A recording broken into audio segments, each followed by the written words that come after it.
Okay so students, अब आगे बढ़ते हैं हम लोग। अब बात करेंगे हम लोग थर्ड इक्वेशन ऑफ मोशन।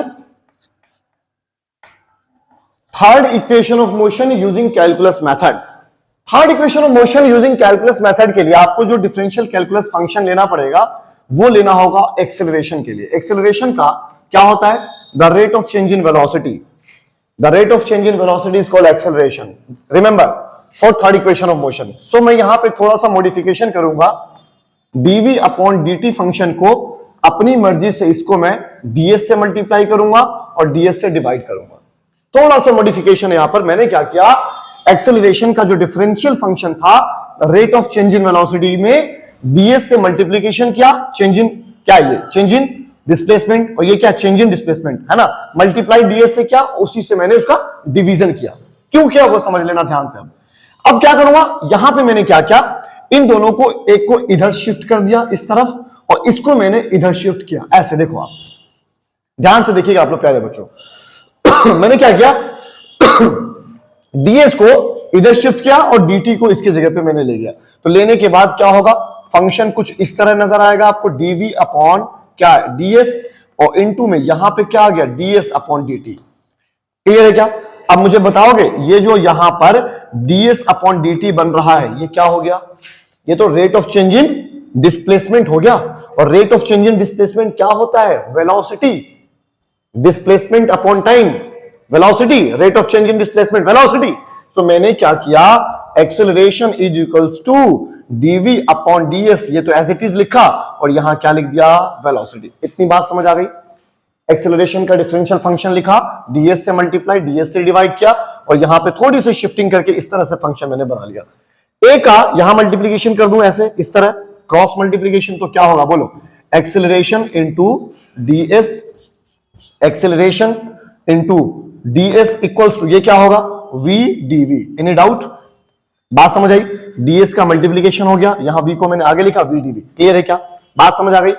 अब यहां देखिए आप लोग, ध्यान से देखिए बच्चों, यहां देखिए आप, इस तरफ कर रहा हूं मैं, इसके बाद इधर देखिएगा, थोड़ा इक्वल को चेंज कर देते हैं। v dv इक्वल्स टू क्या है, ये a इंटू ds। दोनों तरफ इंटीग्रेशन कर देते हैं अगेन, क्योंकि डिफरेंशियल स्मॉल वैल्यू चेंज की बात हो रही है, इंटीग्रेशन में कंप्लीट वैल्यू निकल के आ जाएगा।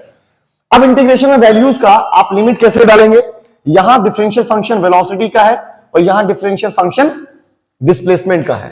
तो डिफरेंशियल फंक्शन जिसका होगा लिमिट उसकी आएगी। तो वेलोसिटी के लिए क्या डालेंगे, u से लेकर v तक। क्लियर है क्या? बात समझ आ रही कि नहीं आ रही है? और यहां डिस्प्लेसमेंट है तो क्या होगा, 0 से लेकर, इनिशियली क्या होगा, कोई डिस्प्लेसमेंट नहीं होगा, इनिशियली 0 और बाद में डिस्प्लेसमेंट, इस क्या होगा उसमें। क्लियर है क्या? यहां देखिए आप, यहां डिफरेंशियल फंक्शन dv है और लिमिट किस, वेलोसिटी का इंटीग्रेशन हो रहा है। dv फंक्शन है और उसी का इंटीग्रेशन हो रहा है, तो इंटीग्रेशन के बाद क्या लिख दूंगा, v स्क्वायर अपॉन 2, क्योंकि पावर यहां पे 1 है और इंटीग्रेशन में पावर 2 होगा, नीचे 2 लिखेंगे। क्लियर है क्या? और लिमिट क्या होगी, u से v तक। बात समझ आ रही है? यहां क्या होगा, एक्सेलरेशन को बाहर ले लिया, इंटीग्रेशन लिमिट क्या है, 0 से s, और ds का इंटीग्रेशन हो रहा है। तो ds का इंटीग्रेशन करोगे, यहां कुछ भी नहीं, वैल्यू कांस्टेंट है, तो इंटीग्रेशन के बाद क्या आएगा, सिखाया आप लोगों को, सिखाया है ना, बोलो बोलो, s आ जाएगा। यहां क्या हो गया, लिमिट डाल दीजिए, बोलो, यहां लिमिट डाल दूं, तो limit higher limit minus lower limit, तो क्या होगा, ये v square upon 2 minus u square upon 2। मतलब इसी वैल्यू को इस फंक्शन में डालेंगे, फिर इस वैल्यू को इस फंक्शन में डालेंगे। बस फर्क कितना है, हायर वाले के डालने के बाद सब्ट्रैक्शन होगा लोअर वाले का। यहां क्या आएगा बताइए, a, और ds का इंटीग्रेशन क्या हो गया, s रहा, और लिमिट 0 से s तक जाएगा। क्लियर है क्या?